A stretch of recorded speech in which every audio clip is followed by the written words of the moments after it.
the aftermath after cleaning.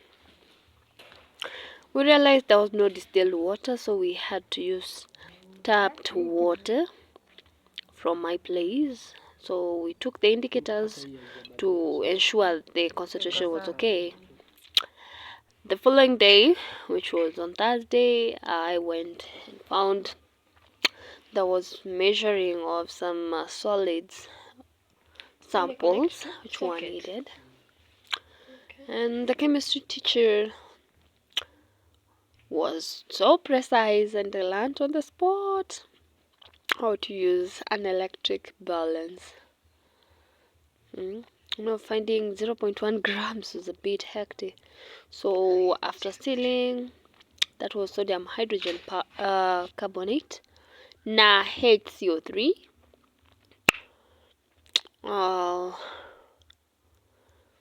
Yeah, they were taken to the next room.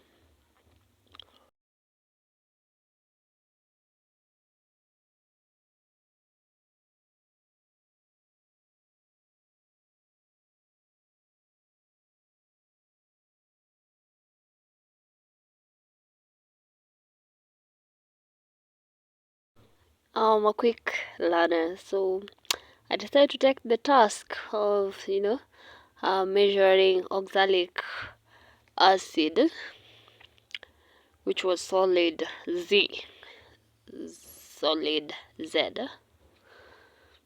Yeah,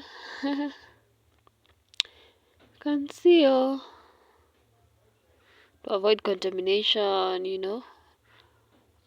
You don't return to the main bottle, but instead you take to another one. So there you go, 0.5 grams. Yep. Sealing time.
How was yawning? I don't know, maybe tiredness or sleepiness.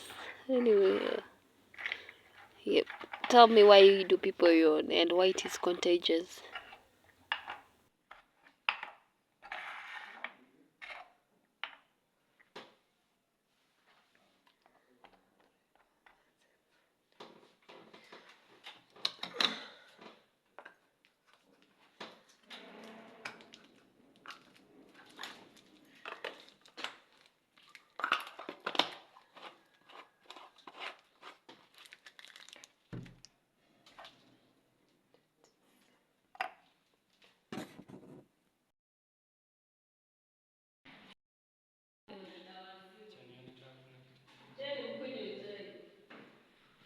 Tunakaa supu. Ni mother.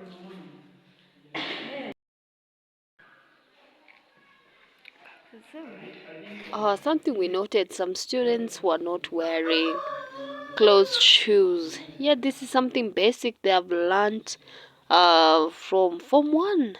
By the time they are Form 4, those are 4 good years they should have known.